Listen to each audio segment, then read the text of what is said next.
आपकी आंखों पे इतनी बड़ी पट्टी जात के नाम की बंधी हुई है कि आप उससे आगे देख ही नहीं पाते। बिहार की राजनीति में महिलाओं को अक्सर सिर्फ पोस्टर और रैलियां तक सीमित कर दिया जाता है। क्या आपको लगता है कि महिलाएं सिर्फ वोट डालने का साधन बनकर रह गई है या सच में सत्ता में हिस्सेदारी पा रही है? देखिए, पूरी दुनिया किसी महिलाओं को छोड़कर, कोई भी सिस्टम महिलाओं को छोड़कर दुनिया में नहीं चल सकता। चाहे वो आप ब्यूरोक्रेसी को ले लें, चाहे आप एक घर को ले लें, चाहे आप मिनिस्ट्री को ले, चाहे पार्लियामेंट ले लें, चाहे आप पंचायत को ले लें, हर में महिलाओं की भूमिका होती है। और बिना महिलाओं को शामिल किए आप अगर चाहेंगे कि किसी भी सेक्टर में आप प्रोग्रेस कर दें, चेंज ले आएं, यह संभव नहीं है। और यही वजह है कि ये इसकी मांग बहुत शुरू से उठती रही है और इसकी मांग को समझा गया है और बहुत सारी पॉलिसी में चेंजेस किए गए हैं। बट फिर भी हमारा ये कहना है या फिर हम ये भी मानते हैं कि एक पॉलिसी में चेंज या एक पेपर पे चेंज आप महिलाओं की भागीदारी को स्थापित नहीं करता। महिलाओं को यहाँ पे खुद भी आगे बढ़ के आना पड़ेगा और वो आ भी रही हैं। शायद इस वजह से हम देख रहे हैं कि जिस ढंग से हर लेवल पे, हर स्टेप पे महिलाओं की भागीदारी आप देख रहे हैं, उसका प्रमाण है। और जो हमारी पार्टी है जन स्वराज, इस बात को लेके बढ़ चढ़ के आगे बढ़ रही है, क्योंकि आपने ये सुना होगा और हमने ये डिक्लेयर भी किया है कि हर लोकसभा सीट से एक विधानसभा महिलाओं के लिए एक सीट उनके लिए रखी जाएगी। और पूरे आपके जो विधानसभा का इलेक्शन है, इसमें 40 सीट महिलाएं कम से कम लड़ेंगी। उससे ज़्यादा भी संख्या हो सकती है, बट कम से कम 40 तो है ही है। तो ये यहाँ पे महिला की भूमिका और उनकी भागीदारी को स्पष्ट करता है। और साथ में हमारा रोल कितना इम्पोर्टेंट है पॉलिटिक्स में, चाहे समाज में, इससे महिलाओं का कंट्रीब्यूशन भी देखा जा सकता है। और यही वजह है कि हम इस बात को लेकर आगे बढ़ रहे हैं।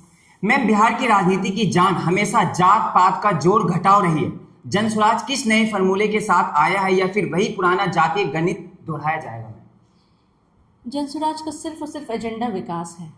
आप अभी तक हमने विकास की बात की है और विकास एक ऐसा पहलू है, चाहे आप किसी भी धर्म से हों, किसी भी कास्ट से हों, किसी भी समुदाय से हों, विकास सबके लिए ज़रूरी है और सबके लिए मायने रखता है। ये बात और है कि विकास का स्केल या फिर पैरामीटर्स आपके हर वर्ग के लिए अलग अलग हो सकते हैं। लेकिन हमने उन मुद्दों को उठाया जिसमें बिहार बहुत ही ज़मीनी स्तर पे रहा है, पीछे रहा है। जैसे शिक्षा की बात हो गई, बिहार उसमें से बहुत ही अशिक्षित राज्यों में से गिना जाता है, यहाँ पे शिक्षा दर बहुत ही कम है।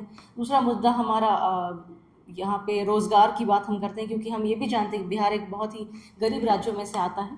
तो हमने यहाँ पे रोज़गार की बात की है, इकोनॉमी की बात की है, स्टेट के जीडीपी को बढ़ाने की बात की है।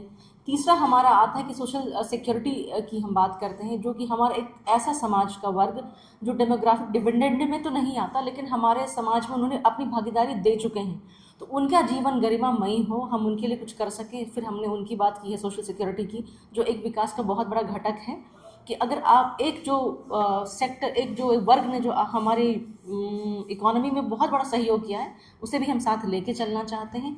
तीसरा यहाँ पे हमने जो बहुत बड़ी बात कही है कि हम एक पूंजी के लोगों के पलायन के साथ साथ हम पूंजी के पलायन को भी रोकने की बात करते हैं।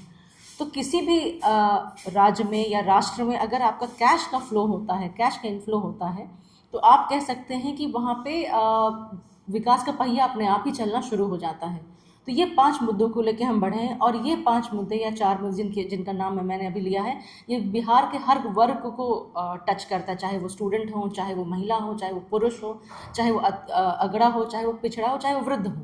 तो विकास ही हमारा मेन एजेंडा है। आज तक जाति पाति की राजनीति बहुत होते आई है और उससे आज अगर विकास बिहार का अगर भला होना होता तो हो चुका होता, क्योंकि आज तक हमने बिहार में जाति की राजनीति की है। तो ये कहीं भी सक्सेसफुल फार्मूला नहीं रहा है। उन पार्टियों को मैं ये कहना चाहती हूँ जिस पे ये आज तक अपनी राजनीति करते आए हैं, तो ये समय है आंख खोलने का। लेकिन और जन स्वराज आपका भी आंख खोलने का काम कर रहा है। बट ये जो कहते हैं ना कि एक स्टीरियोटाइप या फिर आपके आंखों पे इतनी बड़ी पट्टी जात के नाम की बंधी हुई है कि आप उससे आगे देख ही नहीं पाते। और जन स्वराज उन सब चीज़ों से आगे बढ़कर विकास को अपना एजेंडा लेके चला है और इसी पे काम करने की बात करता है। लेकिन मैम, सवाल फिर वही है कि बिहार का युवा बाहर जाकर रिक्शा चलाता है, मजदूरी करता है, जबकि यह उसकी प्रतिभा बेकार पड़ी रहती है। आपकी पार्टी इन युवाओं के लिए क्या ठोस गारंटी लेकर आई है? देखिए, मैंने पलायन बहुत ही बड़ी समस्या है बिहार में, चाहे वो आप एजुकेटेड व्यक्तियों का ले लें, पढ़े लिखे व्यक्ति का ले लें, चाहे आप एक ऐसे वर्ग का भी ले जो अशिक्षित है। कोई भी व्यक्ति जो काम करता है, पैसा कमाता है, आपकी जीडीपी में कंट्रीब्यूट करता है। हमने कहा कि डेमोग्राफिक डिविडेंड, हमारा बिहार जो है एक सबसे बड़े राज्यों में से है जहाँ पे युवा की संख्या सबसे ज़्यादा है, डेमोग्राफिक डिविडेंड की संख्या सबसे ज़्यादा है। और वही युवा जो शिक्षित नहीं भी हैं, अगर वो लेबर का काम या फिर मजदूरी का काम भी दूसरे राज्य में जाके करते हैं, तो वो वहाँ की जीडीपी में कंट्रीब्यूट करते हैं, वहाँ की इकोनॉमी में कंट्रीब्यूट करते हैं। लेकिन अगर वही हम पूंजी को डाइवर्ट करके बिहार में लाते हैं और वही युवा यहाँ कंट्रीब्यूट करते हैं, तो हमारे स्टेट का जीडीपी बढ़ेगा, हमारे राज्य का जीडीपी बढ़ेगा। और जो हम कहते हैं ना कि उस स्किल को जो बाहर जाके कमाते हैं, हम उसे अपने राज्य में यूज़ कर सकते हैं, क्योंकि ये हम जो कहते हैं एक सोशल कैपिटल जो हमारे पास है, बट जो सरकार हमें आज तक इंफ्रास्ट्रक्चर नहीं दे पाई, उससे हम उस सोशल कैपिटल का हम यूज़ नहीं कर पा रहे हैं यहाँ पे। तो हम टोटली यही बात कहते हैं कि एक पूंजी का पलायन रोक के जो हमारे पास एक स्किल्ड वर्क फोर्स है या फिर अनस्किल्ड वर्क फोर्स है या सेमी स्किल्ड वर्क फोर्स है, उन्हें हम समन्वय करेंगे एक समाज में, और उसे जो बिहार का विकास की इकोनॉमी के पथ पे हमने चलने की बात की है, उसमें हम उनका कंट्रीब्यूशन लेंगे। मैम, बिहार का छात्र दिल्ली कोटा भटकता है लेकिन अपने राज्य में ढंग की पढ़ाई और नौकरी नहीं मिलती है। क्या जनसुराज के पास इस ब्रेन ड्रेन को रोकने की कोई पॉलिसी है या सिर्फ भाषण? देखिए, सबसे पहली बात तो स्टूडेंट बाहर इसलिए बिहार से जाते हैं क्योंकि यहाँ की शिक्षा व्यवस्था बहुत ही ख़राब है। यहाँ के छात्रों में बुद्धि विवेक बहुत है, उनका दिमाग बहुत तेज़ है, बट यहाँ पे इंफ्रास्ट्रक्चर की जो कमी है, सुविधाओं की कमी है, तो इसकी वजह से लोग बाहर जाते हैं। और आप हो चाहे हम हो, अगर आपको अपने घर में, चाहे वो शिक्षित व्यक्ति हो चाहे अशिक्षित व्यक्ति हो, अगर उन्हें अपने घर में काम करने का अवसर मिले, तो कोई भी व्यक्ति, मुझे नहीं लगता, बहुत कम परसेंटेज में ऐसे व्यक्ति होंगे जो बाहर जाके काम करना चाहेंगे। कोई भी अपनी मिट्टी को छोड़ के बाहर नहीं जाना चाहता है। तो हमने कहा कि ये तुरंत से चेंज तो लाना संभव नहीं है या मुश्किल है, क्योंकि हम ये इम्प्रैक्टिकल बातें या फिर इम्प्रैक्टिकल घोषणाएं नहीं करते, लेकिन हमारा प्लान इसके लिए हमारे पास है। प्रशांत किशोर जी ने फर्स्ट ये कहा है कि जब भी हमारी सरकार बनती है तो हमारा सबसे पहला काम होगा एक डिपार्टमेंट को बनाना, और जो कि माइग्रेशन को रोकने पे काम करेगी। और सबसे पहला कदम, चाहे वो शिक्षा के क्षेत्र में हो, चाहे वो रोज़गार के क्षेत्र में हो, चाहे वो फोर्स माइग्रेशन ही क्यों ना हो, उसको रोकने पे ये काम करेगी। और साथ में अवसर कैसे क्रिएट किया जाए उन युवाओं के लिए, चाहे उन मजदूरों के लिए, ताकि वो उन्हें बिहार में रोका जा सके, ये उस पर काम करेगी। बिहार में महिलाएं अक्सर असुरक्षित महसूस करती है। छेड़खानी से लेकर दहेज हत्या तक के मामले रोज सामने आते हैं। मैम, आप बताइए, राजनीति से जुड़े लोग सिर्फ बयान देंगे या जमीनी बदलाव भी लाएंगे? देखिए, बिहार सरकार ने तो आज से 7-8 साल पहले ही बिहार में सबसे शपथ ग्रहण करवाने का समारोह किया था कि दहेज लेना अपराध है, और सबने और इसे कानूनी अपराध के तौर पे इसे, बिहार में बहुत ही स्ट्रॉन्ग नियम है इसके लिए। लेकिन फिर भी आप देखें तो ये घटनाएं कम नहीं हो रही हैं। तो इसका साफ साफ मतलब यही है कि आपके पॉलिसी बनाने से या नियम बनाने से ज़मीन पे काम होने लगेगा, ये कहीं इस बात का जस्टिफिकेशन नहीं है। सरकार आज तक नीतियाँ तो बहुत बनाती आई है, लेकिन कभी भी ज़मीन पे काम नहीं उतरा है। चाहे वो आपने IT पार्क्स की बात करें, चाहे आप टेक्सटाइल पार्क की बात करें, या फिर जो मैंने अभी दहेज प्रथा की बात कही, या फिर चाइल्ड मैरिज की बात कही, इस पर बहुत स्ट्रिक्ट नियम बने हुए हैं, बट फिर भी ऐसी घटनाएं बिहार में नहीं ख़त्म होती। आपने अभी हाल में ही बिहार में देखा, अनेक घटनाएं रोड पे घटती रही थी। हमारे पास पुलिस तंत्र है, सुरक्षा बल है, पुलिस की संख्या है, बट फिर भी अपराधियों का मनोबल इतना बढ़ा हुआ है कि वो रोड पे जाके कुछ भी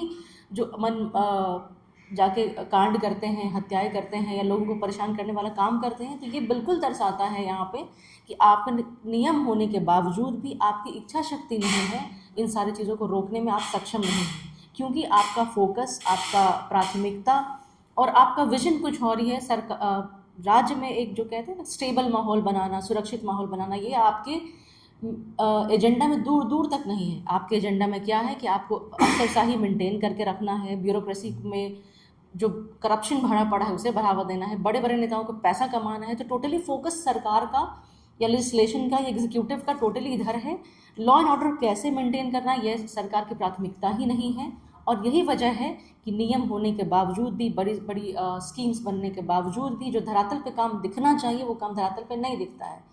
नीतीश कुमार जी की बहुत बड़ी फ्लैगशिप स्कीम है 7 निश्चय, बट उसका क्या, उनकी ही नीति आयोग की रिपोर्ट बताती है कि 60% घर तक ही आज तक पानी पहुंचा है, रिमेनिंग 40% घर तक पानी आज भी नहीं पहुंचा है। और जहाँ भी पानी पहुंचा है, आज अगर आप दोबारा वहाँ सर्वे करने जाएंगे तो यही पाएंगे कि फर्स्ट फेज में उन्होंने जो काम किया था, अब उसकी स्थिति बहुत ही ख़राब है, क्योंकि जो सामान का गुणवत्ता जो एक उनकी गाइडलाइन में होनी चाहिए, तो उसका किसी ने ध्यान नहीं रखा। क्योंकि अगर उसका ध्यान रखते तो शायद आप पैसे का जो हेरा फेरी बहुत बड़ा गबन होता है, जो एक काइंड ऑफ नॉर्म बन गया है बिहार में, आप उसको नहीं चला सकते हैं। तो यही हमारा कहना है कि नीतियों से काम नहीं बनता है जब तक आप धरातल पे आपके एग्जीक्यूटिव्स, आपके ऑफिसर्स या सरकार खुद नियम को स्ट्रिक्ट नहीं करेगी, आप बिहार में चेंज नहीं ला सकते हैं। बड़ी बड़ी घोषणाओं करने से, बड़ी बड़ी स्कीम्स पिलाने से और पॉलिसी बनाने से आप ज़मीनी हकीकत को नहीं बदल सकते। मैम, आखिरी सवाल है, बिहार की पहचान भ्रष्टाचार की राजनीति से क्यों जोड़ा जा रहा है? प्रशांत किशोर भी बिहार के मंत्रियों पर भ्रष्टाचार के आरोप लगा रहे हैं। आपकी सत्ता आई तो क्या होगा?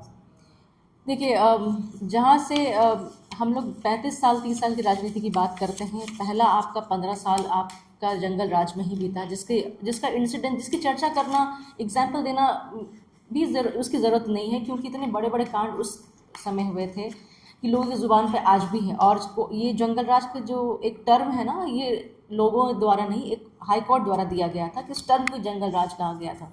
तो कहीं ना कहीं इस बात का बिल्कुल प्रमाण है कि इस पूरे टर्म को आपको अगर नॉमेनक्लेचर जंगल राज दिया गया तो ये कोर्ट ने दिया, और उस वक्त ऐसी कई घटनाएं हुई जिसकी वजह से इसका नाम जंगल राज दिया गया। चाहे इंडस्ट्री, उस वक्त एक अपहरण इंडस्ट्री बन गई थी, खून खराबा क्रिमिनल लोगों का एक प्राइमरी ऑक्यूपेशन बन गया था। उसके बाद फिर जब नीतीश कुमार की सरकार आई, उन्होंने कुछ हद तक कंट्रोल किया, लेकिन बात यहाँ पे यही है कि जब आपको मिली भगत की सरकार आप बनाएंगे, सब कुछ करेंगे, तो सरकार आपके हाथ में मजबूत ढंग से नहीं रहेगी। और अभी भी जिस ढंग से बिहार में ब्यूरोक्रेसी का जो बोलबाला चल रहा है करप्शन में, वो हर दिन सामने आता है। पेपर में तारिणी दास से लेके आपका संजीव हंस तक के बड़े बड़े घोटालों का नाम आता है। तो ये सरकार द्वारा ही बढ़ावा दिया वो सारी घटनाएं। साथ में अगर अभी 3-4 महीने पहले चले जाएं आप, तो 4 महीने के अंदर 100 से अधिक हत्याएं पटना में हुई हैं। और बिहार में अगर हम कर लें तो कहीं और नंबर बहुत ही ज़्यादा चला जाएगा, क्योंकि रिपोर्टेड है। अगर हम अनरिपोर्टेड पे भी जाएं तो ये संख्याएं और बढ़ती जाएंगी। और जिस ढंग से जो हमारी मौजूदा सरकार है, उसके बड़े बड़े नेता हैं, उन पे जो आरोप लग रहे हैं, उसके बावजूद भी सरकार चुप है ना। वो जिन पे आरोप लग रहे हैं वो भी अपना जस्टिफिकेशन देने नहीं आते, साथ में ना सरकार उनका पक्ष लेने आती है। तो ये सारे उस बातों का प्रमाण है कि आपकी सरकार पूरी भ्रष्ट है। और अभी आप उस बात पर जस्टिफिकेशन भी देने इसलिए नहीं आ रहे क्योंकि आप फूक फूक के कदम रखना चाह रहे हैं। उन्हें पता नहीं कि कब उनका ही वार उन पे उल्टा पड़ जाए, उनकी दाव उन पे उल्टी पड़ जाए, इसीलिए वो चुपचाप इस मामले पे कोई भी प्रतिक्रिया न देते हुए इसे अवॉइड करने की कोशिश कर रहे हैं। तो ये जितने भी, अगर इसकी लिस्ट खोली जाए तो ये तो बहुत कम समय है। मैं जो 3-4 बड़े बड़े नाम है उसको यहाँ पे कोट कर रही हूँ। तो अगर हम लिस्ट लेके बैठे तो 1 घंटा भी शायद कम पड़ जाए सरकार की नाकामयाबियों और सरकार की जो कहते हैं ना घोटालों की बात करने में। तो जो भी है, यहाँ पे बिहार की पहचान बन गई है। यहाँ पे चाहे क्राइम की आप बात करें, चाहे अशिक्षा की बात करें, चाहे लोग यहाँ के हो चाहे ना हो, बट इन सरकारों, इन नेताओं की ही देन है कि बिहार को आज एक कहते हैं ना क्रिमिनल के राज्यों में से जाना जाता है, गरीबी के राज्यों में से जाना जाता है, अशिक्षित राज्यों में से जाना जाता है। ये सारे इन नेताओं की ही देन है। और ओवरऑल जो एक टर्म हम पूरे इंडिया लेवल पे यूज़ करते हैं, बीमारू शब्द, बीमारू स्टेट, बिहार भी उसमें से एक आता है। अब वो भी इन नेताओं की ही देन है जिन्होंने 35 साल से बिहार में राज किया, और इतना सब कुछ प्रमाण होने के बावजूद भी अपनी पीठ वो थपथपाते और कहते हैं कि हमने बिहार में बहुत बड़ा विकास किया। बिहार को हम मधुबनी को मुंबई और बड़े बड़े शहरों में बनाने की बात ये करते हैं, लेकिन जहाँ पर जो जनता की ज़रूरत है उसको पूरा करने की आप बात नहीं करते। आप स्टेशंस को मॉडर्नाइज़ करने की बात करते हैं, लेकिन आप स्कूल को मॉडर्नाइज़ करने की बात नहीं करते हैं। तो ये सरकार का बिल्कुल विजन ज़ीरो है, ये भी दिखाता है। इनकी इच्छा शक्ति ज़ीरो है, ये भी दिखाता है। और ये बड़ी बड़ी बस बातें करके जनता को लुभाने की कोशिश करते हैं, यहाँ पे ये भी दिखाता है।